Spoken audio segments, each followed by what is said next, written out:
Good morning friends, எல்லாருக்கும் வணக்கம். இன்றைக்கி வந்து சனிக்கிழமை ஃப்ரெண்ட்ஸ். இன்றைக்கி அவசரமாக வெளியில் கிளம்பிட்டுருக்கோம். தஞ்சாவூரில் எங்கள் ஒரு உடம்பு சரியில்லை, எங்கள் பிறந்தநாள் அவருக்கு. அதனால் சும்மா பார்க்கணும். அதுதான், வேறு ஒன்றும் இல்லை. இன்றைக்கி வந்து சனிக்கிழமை, தேய்பிரை சஷ்டி விரதம். இன்று 6/6/2026 ஈச்சங்கல்லி எதிலும் குளிர்ச்சி. 6/6/2026 ஜனவரி மாதம், ஜூன் மாதம் சனிக்கிழமை, வைகாசி மாதம் பராபவ வருடம் வைகாசி மாதம் 23ஆம் நாள். சந்திராசிரமம் பூச நட்சத்திரத்திற்கு சந்திராசிரமம். இன்றைய ராசி பலன்: மேஷம் முயற்சி, ரிஷபம் சாந்தம், மிதுனம் பெருமை, கடகம் மேன்மை, சிம்மம் நிறைவு, கன்னி யோகம், துலாம் உதவி, விருச்சிகம் உழைப்பு, தனுசு இரக்கம், மகரம் நட்பு, கும்பம் சினம், மீனம் தொல்லை. நாளைய விசேஷங்கள்: நாளைய விசேஷம் வந்து சுப முகூர்த்த நாள், ஞாயிற்றுக்கிழமை சுப முகூர்த்த நாள். இன்றைக்கி வந்து சனிக்கிழமை, பெருமாளுக்குரிய அந்த ஒரு நாள். அவசரமாக வெளியில் கிளம்பிட்டு இருக்கிறோம் ஃப்ரெண்ட்ஸ். அதனால தான் வேறு ஒன்றும் இல்லை. என்ன நம்ம சொல்கிறது, ஓம் நமோ நாராயணாய, ஓம் நமோ நாராயணாய. நாம் வந்து இது பார்த்துக்கிட்டு இருந்தோம், தசாபுத்தி பலன்கள் பார்த்துக்கிட்டு இருந்தோம். நான் வந்து நேரம் இல்லாத காரணத்தினால நான் படிக்கலைங்க ஃப்ரெண்ட்ஸ், ரொம்ப இதாக படிக்கலை. அது அடுத்தது வந்து ராகு தசையை பற்றி சொல்லிட்டேன். 18 வருஷம், குரு தசை 16 வருஷம். இப்போ அதனோட நட்சத்திரம் வந்து புனர்பூசம், விசாகம், புரட்டாதி. குரு திசை வந்து எல்லாருக்குமே, குருங்கிறவர் வந்து ஒரு பிராமணர், அமைதியானவர். எந்த ஒரு நம்ம நவகிரகத்திலேயே குரு வந்து ஒரு சுபகிரகம்.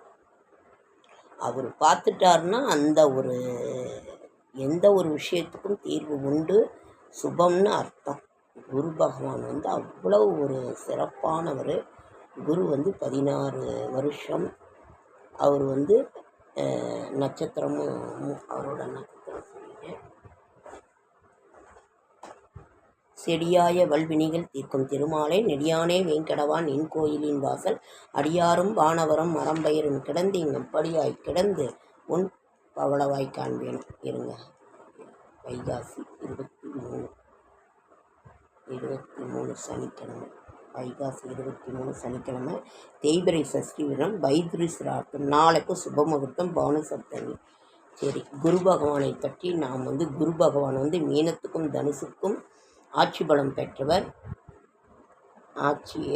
அவருக்கு நட்புன்னு எடுத்துக்கிட்டாக்கா, சூரியன் நட்பு, சந்திரன் சமம், செவ்வாய் நட்பு, புதன் சமம். குரு வந்து தனுசையும் மீனத்தையும் ஆட்சியாக கொண்டிருக்கிறார். சுக்கிரன் நட்பு, சனி சமம், ராகு கேது நட்பு. எல்லாமே அவருக்கு நட்பாக தான் அவர் எடுத்துக்குவார். அவருக்கு பகைன்னு யாருக்குமே கிடையாது. சூரியன் நட்பு, சந்திரன் சமம், செவ்வாய் நட்பு, புதன் நீசம். புதன் வந்து அந்த இடத்துல நீசமாகறாரு, அதாவது மீனத்தில் நீசமாகறாரு. குரு ஆட்சி. சுக்கிர பகவான் உச்சமடைகிறார் மீனத்தில். சனி வந்து சமம், ராகு கேது நட்பு. எல்லாத்துக்குமே அவர் நட்பாக தான் இருக்கிறார், பகைன்னு யாருக்குமே இல்லை. அதனால் வந்து அவர் குரு பகவான் வந்து கடகத்தில் உச்சமாகறாரு. குரு பகவான் வந்து மகரத்தில் நீசமாகின்றார். உச்சமடைகின்ற பொழுது அவர் உச்ச பலனை தருவார். நீசமடைகின்ற எந்த ஒரு கிரகமுமே உச்சமடைகின்ற போது உச்ச பலனை தருவார். நீசமடைகின்ற போது நீச பலனை தருவார். உச்சன் பார்த்தால் கெடுதல், நீசன் பார்த்தால் ஒரு நல்ல ஒரு இது இருக்குது. அந்த மாதிரி ஒரு இதுன்னு சொல்லுவாங்க. எல்லா சுப இதுக்குமே ஒரு இதுதான். ரிஷபத்துக்கு செவ்வாயில் சுக்கிரனுக்கு பகையாக வராரு, அதாவது ரிஷபத்துக்கு. குரு வந்து பகையாக இருக்கிறார் எங்கள் துலாத்தில்.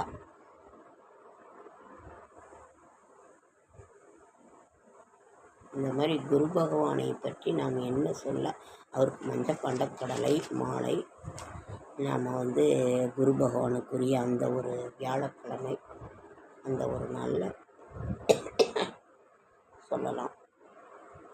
ஓகேங்க ஃப்ரெண்ட்ஸ், லைக் பண்ணுங்கள், ஷேர் பண்ணுங்கள், கமெண்ட் பண்ணுங்கள், சப்ஸ்கிரைப் பண்ணுங்கள். என்னால் முடிந்த ஆன்மீக தகவல் தர என்னோடய ஷார்ட்ஸ் வீடியோ பார்க்குற அனைவருக்கும் நன்றி. தஞ்சாவூர் கிளம்பிட்டு இருக்கோம். நான் அங்கே போய் ஏதாவது உங்களுக்கு கிடச்சதுனாலும் நான் வந்து உங்களுக்கு வீடியோ கொடுக்குறேன். ஓகேங்க ஃப்ரெண்ட்ஸ், நன்றி. ஷார்ட் அண்ட் ஸ்வீட்டாக இது பண்ணிடுறேன்.